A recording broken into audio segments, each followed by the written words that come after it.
절대쌍교 고룡 원저 제25장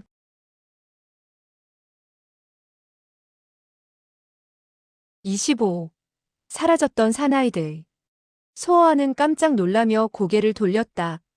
원숭이들이 눈을 껌뻑이며 절벽 나뭇가지에 매달려 있었다. 수십 마리의 원숭이들이 어디서 왔는지 모두 그의 모양을 흉내내. 절벽 위로 고개를 약간 내밀고 몸은 절벽에 붙이고 있었다. 그는 아미산에는 원숭이들이 무척 많고 또 사람 흉내를 잘 낸다는 것을 들은 적이 있었다. 꾸역꾸역 모여든 원숭이들을 보자 그는 우습기도 하고 놀랍기도 했다. 그는 그들을 쫓아버리려 미간을 찌푸리며 말했다. 쉬이 가라. 그러나 원숭이들은 그의 고약한 인상을 흉내내며 지지하는 소리만 계속할 뿐이었다. 소어하는 원숭이들 때문에 화무결에게 들키게 될까봐 걱정이 되었다. 그는 가만히 손을 내밀어 원숭이들을 치려고도 해보았다. 그러나 손을 내밀었을 때 그는 자신이 실수했음을 직감했다.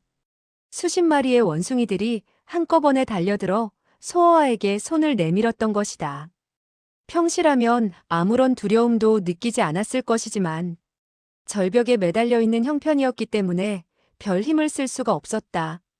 만약 원숭이들이 달려들기라도 하는 날에는 떨어지고 말 형국이었다. 절벽은 10여 장 아래서부터는 안으로 처져 있었다. 그래서 만약 그 밑으로 떨어진다면 붙잡을 곳도 없었다. 그는 순간 두려움이 밀려왔다. 그러나 소리조차 낼 수도 없었다. 그는 급하게 두 손으로 절벽 위의 끝을 잡으려고 하다가 그만 수중에 단도를 떨어뜨리며 아래로 5, 6장 미끄러져 내려왔다. 단도가 밑으로 떨어진 지 한참 시간이 지났지만 바닥에 부딪히는 소리가 되돌아 울리지를 않았다. 도대체 이 절벽은 얼마나 깊은 것일까? 그는 전신이 온통 식은땀으로 범벅이 되어 절벽 위로 올라가기 위해 잡을 만한 곳을 찾았으나 마땅한 곳이 없었다. 천하에서 가장 총명한 사람이 이렇게 허무하게 원숭이 손에 죽어야 한다고 생각하니 울어야 할지 웃어야 할지를 몰랐다. 그때 돌연 수십 마리의 원숭이들이 지지소리를 내면서 서로서로 손을 잡아 늘어뜨리며 소어에게로 향하는 것이 아닌가. 그래, 그래. 이놈들아 날 좀 살려다오. 소어와는 애원하는 듯한 표정으로 원숭이들을 올려다보았다. 그러나 동료들의 손을 잡고 소어와에게 다가온 원숭이는 그저 소어와의 옷깃을 잡아당기며 장난을 칠 뿐이었다. 그 바람에 소어와의 손에서는 점점 힘이 빠져나갔다. 그는 모든 것을 포기한 듯 두 눈을 감고 비참하게 한마디를 내뱉었다. 끝났어. 소어와가 원숭이들에게 죽음을 당하는구나. 그러나 바로 이때였다. 장난을 치던 털이 복실복실한 원숭이의 손이 그의 옷깃을 잡았다. 그 원숭이의 손힘은 무섭도록 강했다. 순간 옷이 찢어지면서 그의 몸이 허공에 떴다. 소어와는 비명소리조차 내지 못했다. 그의 몸이 막 밑으로 떨어져 갈 때 다른 원숭이 팔이 뻗쳐지며 이번에는 그의 머리를 낚아챘다. 소어와는 눈물이 나도록 아팠다. 그러나 그 힘에 몸이 균형을 잡으며 멈칫했다. 하지만 그 순간에 또 다른 원숭이의 손이 그의 발목을 잡더니 허공에 집어던졌다. 원숭이들이 그를 공처럼 던지며 놀기 시작한 것이었다. 소어와는 정신이 하나도 없었다. 무엇을 생각할 수도 소리를 지를 여유도 없었다.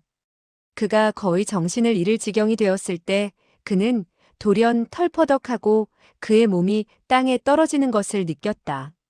그는 한동안 어지럼증을 가라앉히기 위해 가만히 누워 깊은 숨을 쉬었다. 얼마가 지나 차츰 정신이 수습되자 그는 눈을 뜨며 상체를 일으켰다. 그때 돌연 가느다란 목소리가 한자 들려왔다. 움직이지 마라. 움직이면 널 떨어뜨리겠어. 이 가느다란 목소리는 원숭이 소리 같기는 했지만 분명 사람의 목소리였다. 원숭이도 말을 한단 말인가?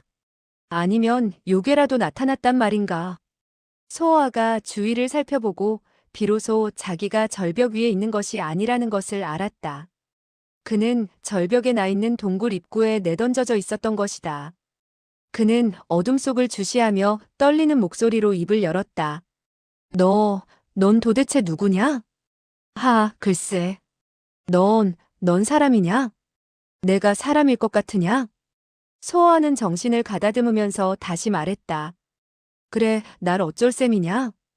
그의 말이 채 끝나기도 전에 바람 소리가 일며 동시에 검은 그림자가 동굴 안으로부터 튀어나오며 그에게 손을 뻗쳤다.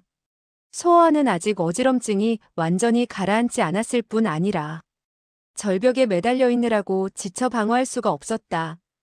게다가 피하려 해도 밖은 다시 절벽이었으므로 그러지도 못하고 꼼짝없이 혈도를 그 손에 내주고 말았다.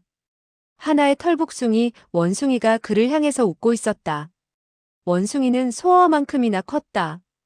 자세히 바라보니 그 원숭이는 몸에 옷을 걸쳐 입고 있었는데 비록 초라하긴 해도 확실히 사람이 입는 옷이었다.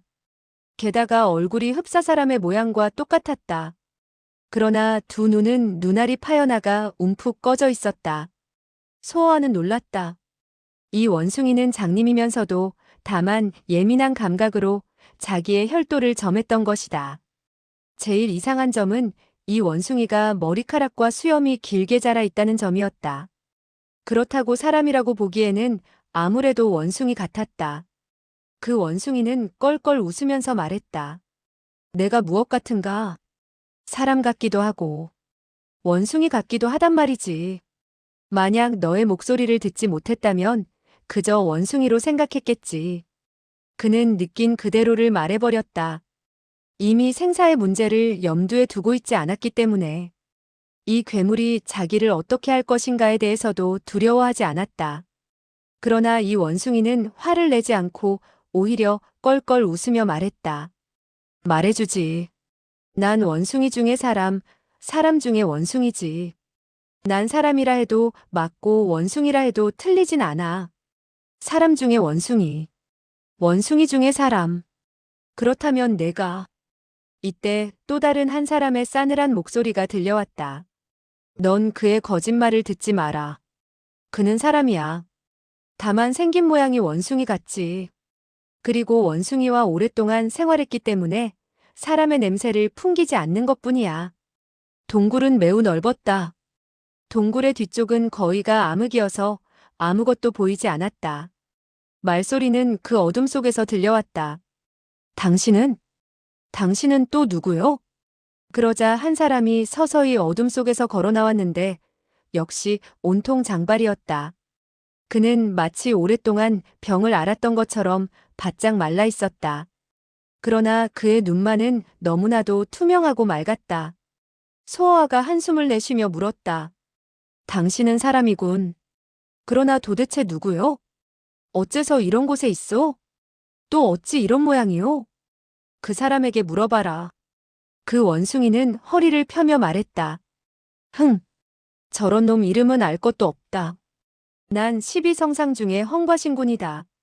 하지만 넌 나이가 어리니 내 이름을 들어본 적이 없을 것이다. 그러자 곁에 서 있던 사나이가 눈빛을 번뜩이며 큰 소리로 말했다. 내 놈 같은 짐승의 이름을 누가 알겠느냐? 그러나 무림에서 비화만천, 낙지무성의 심경홍이라 하면 그 누가 모른다고 할 수 있겠는가? 헝과신군이 웃으면서 말을 받았다. 개소리 하지 말아라. 사람들은 우리 12성상의 이름만 들어도 도망갈 구멍을 찾을 것이다. 두 사람은 서로 비웃으며 헐뜯었다. 소어하는 그들이 친구가 아니고 서로가 적이라는 사실을 깨달았다. 두 원수가 같은 굴에서 14년이나 함께 갇혀 있었다니. 그동안 그들이 어떻게 지냈는지 소어아로서는 알 길이 없다. 두 사람은 금방이라도 부딪혀 폭발할 것 같았으나 그 누구도 먼저 손을 쓰진 않았다. 헝과신군이 또 입을 열었다. 조심해라. 지금은 이 자식이 왔으니까 혼자 외로울 일이 없어. 이제는 널 죽여도 괜찮단 말이야. 심경홍이 싸늘하게 말했다. 내 놈 목숨을 여태껏 붙여놓았더니 간이 커졌구나. 너야말로 이제 곧 죽을 것이다. 소어아는 더 이상 참을 수가 없어 말참견을 했다. 그렇다면 당신들 두 사람은 서로 원한이 있는데도 서로 죽이지 않고 그토록 오래 함께 있었단 말인가요?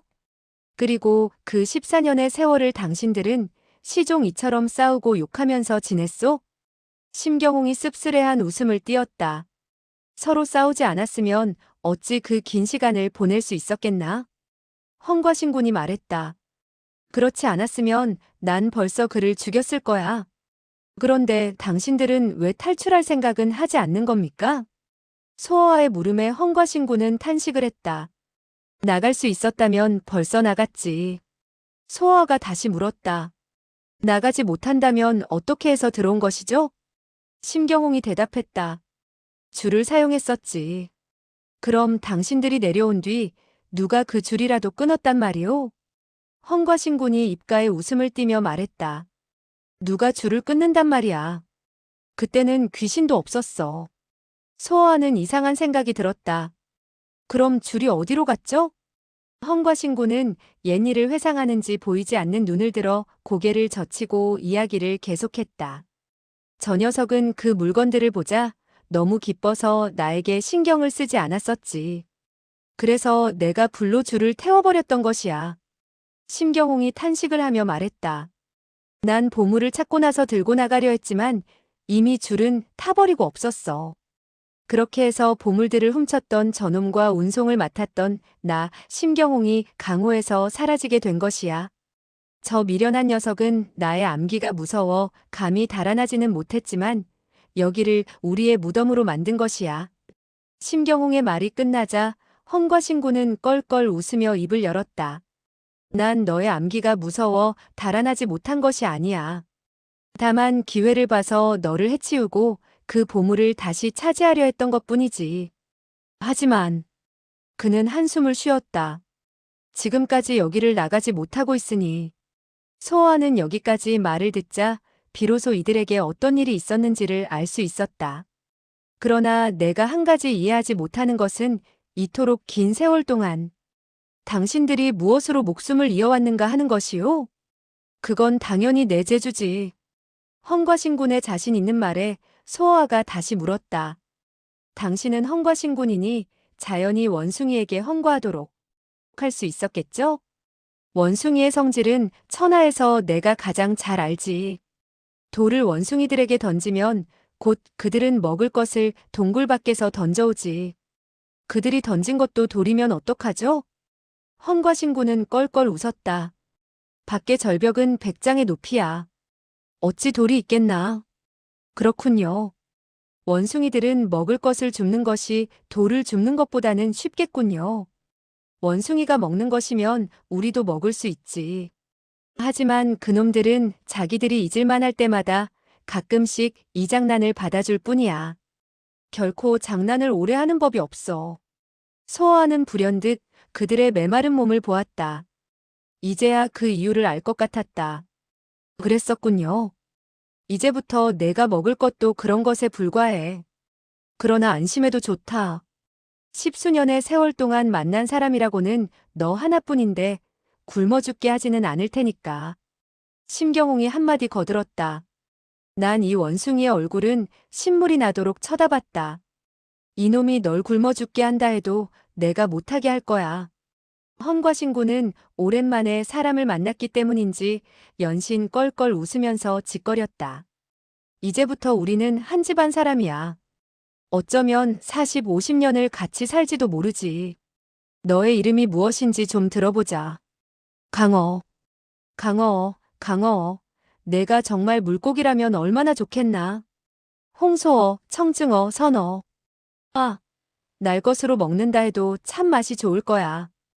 헝과신군의 입에서는 군침이 돌았다. 지금 와서 보니 한 마리 물고기의 가치가 보물보다 더 크구나. 지금은 여기 있는 모든 귀한 보물로도 한 마리의 고기를 구할 수 없으니. 향기로운 그 맛 그리고 그 국물. 소어와는 헝과신군의 말에 빙그레 웃음을 띠며 심경홍을 향해 입을 열었다. 말씀하신 물건들은 지금 어디에 있지요? 너도 보고 싶으냐? 보물을 보는 것도 재미있죠. 좋아. 내가 보여주지. 심경홍이 일어서서 움직이려 하자 헝과신군이 소리쳤다. 그건 내 것이야. 만지면 죽여버릴 테다. 그러나 그는 돌연 고개를 이리저리 돌리며 잠시 생각하는 듯 하더니 표정을 바꿔 웃으면서 말했다. 그러자. 이 자식에게 보여주는 것도 괜찮겠지. 그는 자신이 직접 나서서 어둠 속에서 2개의 상자를 가져왔다. 형편없이 녹이 쓴 검은 상자였다. 헝과 신구는 조심스럽게 상자의 뚜껑을 열었다. 순간 눈이 부시도록 호화찬란한 빛이 바래졌다. 헝과 신구는 미친 듯이 웃으면서 말했다. 소어아, 모았느냐? 이게 모두 내 것이지. 난 아쉽게도 직접 볼 수가 없어. 하지만 그래도 이건 모두 내 것이야. 내가 너에게 1,000분의 1만 주어도 너는 한평생을 편안히 살 거야. 소어하는 그의 말에는 상관하지도 않았다. 다만 그 휘황찬란한 보물을 한참 바라보더니 길게 한숨을 내쉴 뿐이었다. 애석하군, 애석해.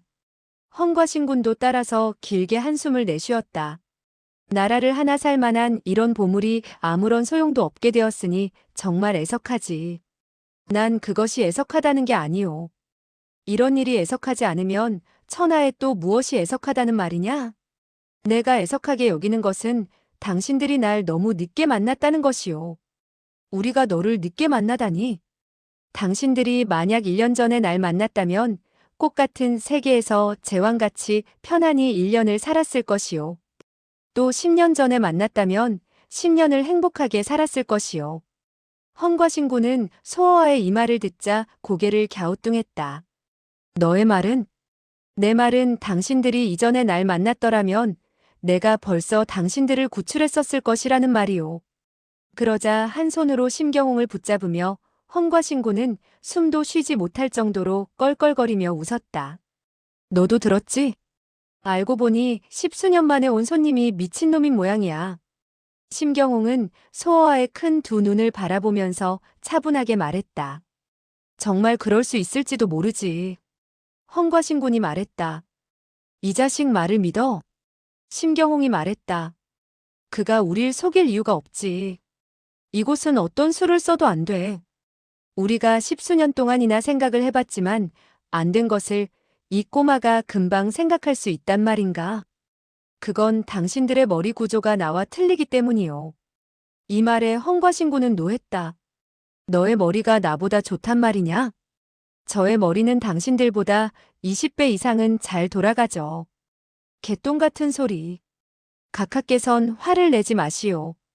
댁도 머리가 나쁜 편은 아니나 내 머리는 천하에 둘도 없으니까. 헝과 신구는 어린아이에게 비웃음을 당하자 꼴이 잔뜩 났다. 좋아. 그렇다면 그 방법을 말해봐라. 쉰소리를 하면 죽여버릴 테다. 만약 나갈 방법이 있다면 어떡하겠소? 훌륭한 계략만 있다면 난 널 존경하겠지. 제가 어찌 그걸 감당하겠습니까? 그러나 각하께서 자신이 있다면 내기를 할까요? 무슨 내기를? 내가 3달 내에 당신을 여기서 구출하지 못하면 나의 목을 당신에게 맡기겠소. 3달 하하. 내 머리가 병이라도 난 모양이다. 3년이라 해도. 3년은 필요 없소. 단지 3개월이오.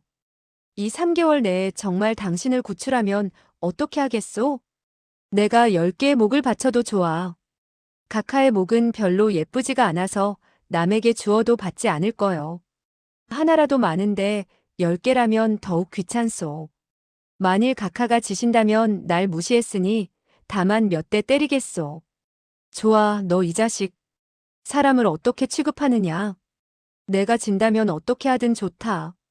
그러나 내가 지는 날에는 너를 죽이고 말겠다. 그럼 결정한 것이죠? 그래, 어디 해보자. 그러나 내가 당신을 어떤 수로 구출하든지 내 뜻을 따라야 하오. 좋다. 너의 말을 듣지. 좋아요. 3개월, 우선 팔다리의 혈도를 좀 풀어주시오. 헝과 신구는 잠시 머뭇거리는 듯 하더니 이내 소어와의 혈도를 풀어주었다. 그러자 자리에서 일어난 소어와는 몸을 풀 듯 허리에 손을 얹고 몇 번 몸을 뒤틀더니 돌연 상자에서 가장 큰 보석을 꺼내 굴 밖으로 던져버리는 것이 아닌가.